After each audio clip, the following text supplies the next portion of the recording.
here we go then with another blues lesson today. We're going to learn another way of doing a 12 bar. The one I'm going to show you today is very similar to a Muddy Waters style of blues. I'll play it through and then break it down into its individual parts for you.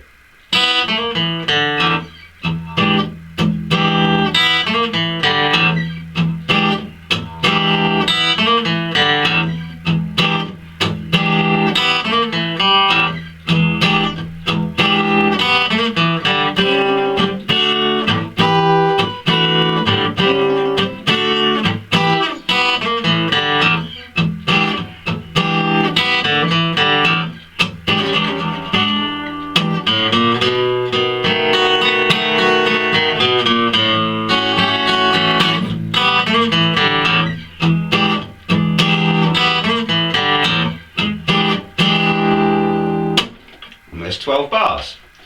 Now I'll break this down and explain exactly how I'm doing it. It's all in the key of E, and we start off with this little riff.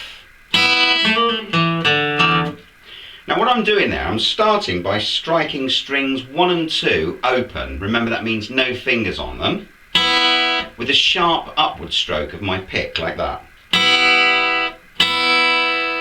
Then I place my first finger onto the 3rd string at fret 2, pick the 3rd string, and then hammer my 2nd finger onto the 3rd string at fret 3. So hit it down, and as soon as you've hammered it on, you pluck it off again so that it sounds back to fret 2. So we get like that.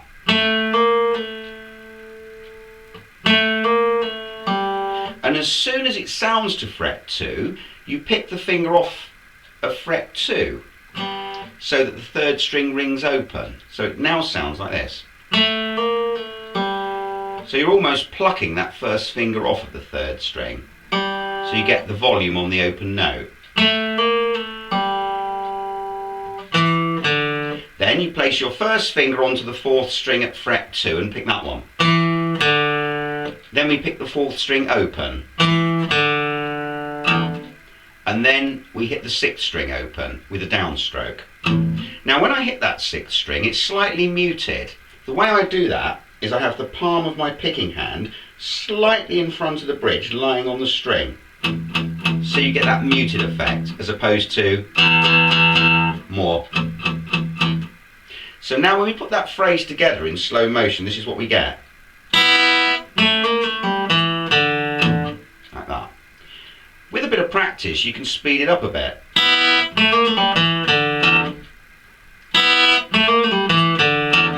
Now as soon as you've hit that open 6th string,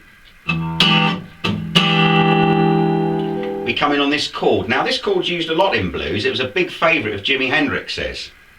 It's a chord known as E7 sharpen 9. I'll explain what that means further on in a theory lesson, but for now, if you just learn the chord shape itself, you place your first finger on the 4th string at fret 6, your 2nd finger on the 5th string at fret 7, and your 3rd finger goes onto the 3rd string at fret 7. And then that's followed with your little finger, your 4th one, on the 2nd string at fret 8. That's an E7 sharpen 9. You can play all 6 strings on that chord,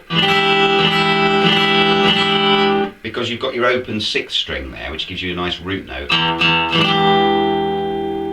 Now the way that comes in at the end of the riff is like this.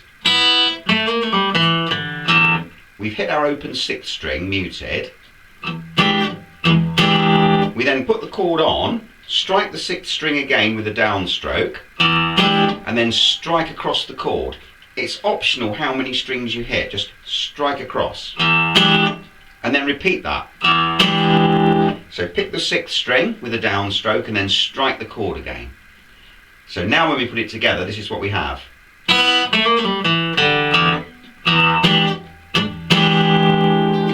I like to vibrate the chord slightly to give it some sustain. When I hit that, if you notice, I shimmer my fingers slightly there. Make sure you have your fingers standing up on their tips and you can get a nice bit of vibrato on it.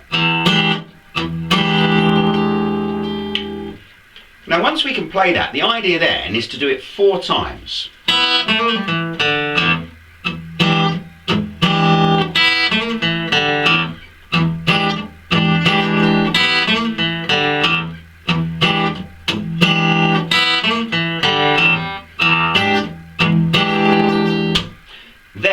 do it a fifth time, but this time we only go down to the open fourth string. So it's the same phrase, but just to the open fourth. We don't play that sixth string this time. So we get... Then we come to the A chord, and we're going to do this.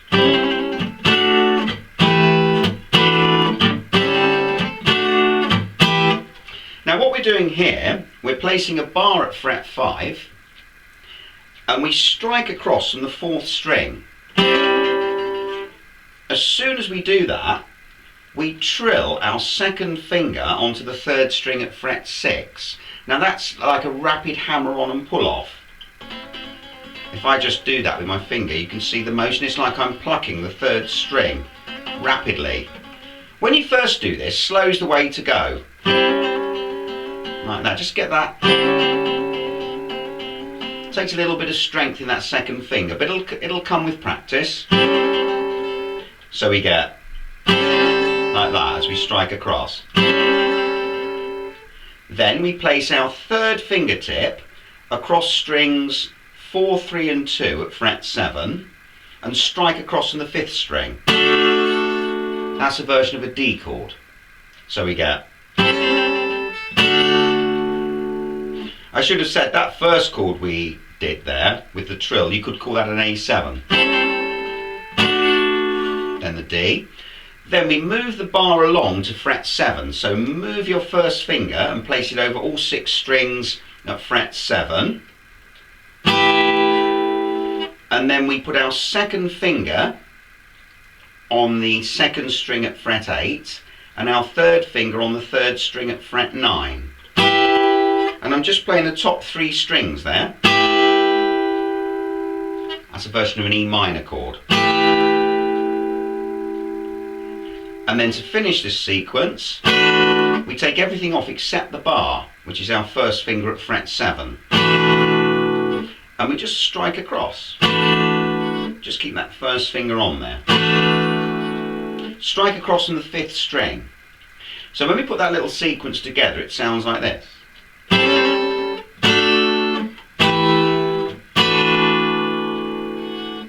Do it a second time.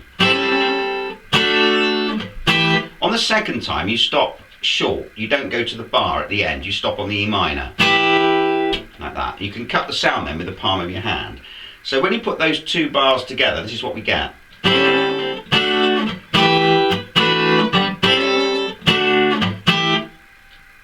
And then we come straight back to our first riff.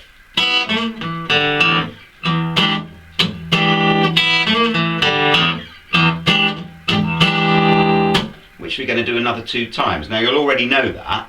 You could spice that E7 sharp and 9 chord up there if you wanted to the second time. I'll show you.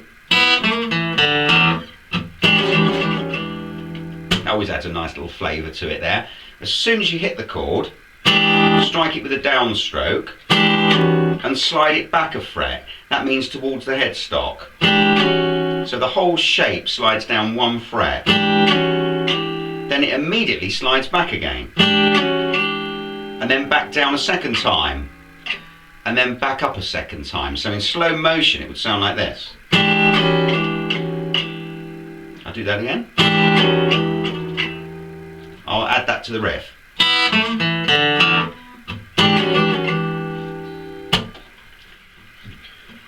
Right, then we come to the B7 chord. Now the way we're playing this, we start off by picking string 5 open, remember that's no fingers on. Then our first finger goes on to string 5 at fret 1 and we pick that. Then our second finger goes on to string 5 at fret 2 and we pick that one.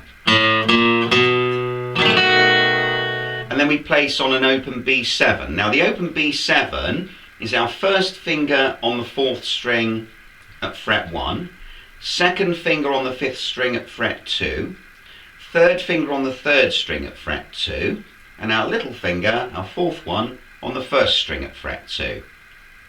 And we strum across on the 5th string. So give it a good bring across like that. And then we go. pick the treble strings then in that order. 1, 2, 3, 1, 2, 3, twice. And then chop it and stop it. So strike the chord and then put the side of your hand on the strings to cut the sound. I'll show you that in context.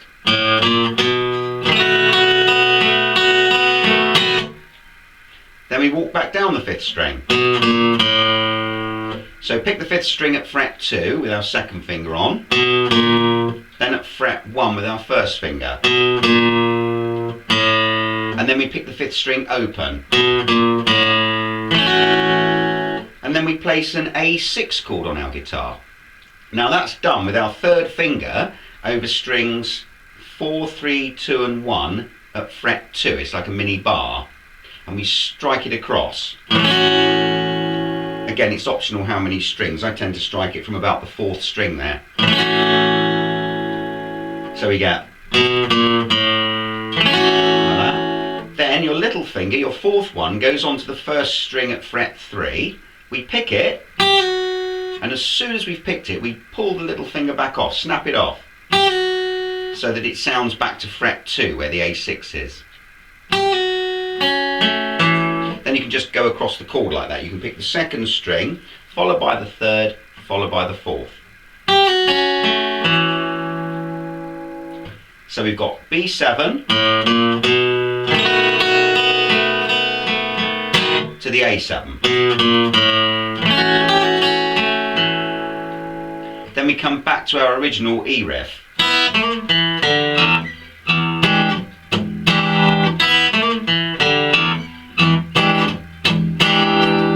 Which you do another 2 times. That gives us 12 bars then, so we have a 12-bar sequence. One little thing there, I should say, on that original riff, it can be a bit awkward to get the speed on that bit that I do there on the 3rd string, but it is just practice. Like I say, when you first do it, get it dead straight like that, so you've got the notes, and then gradually on that 3rd string, try and get that like that.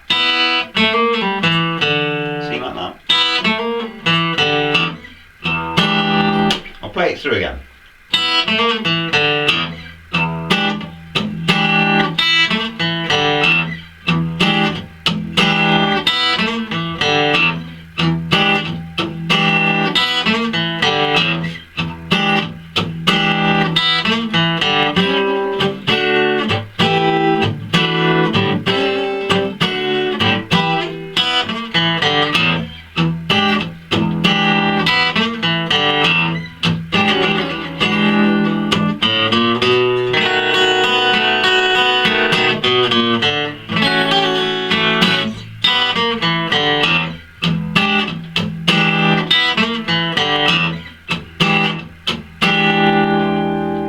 Have fun with that one.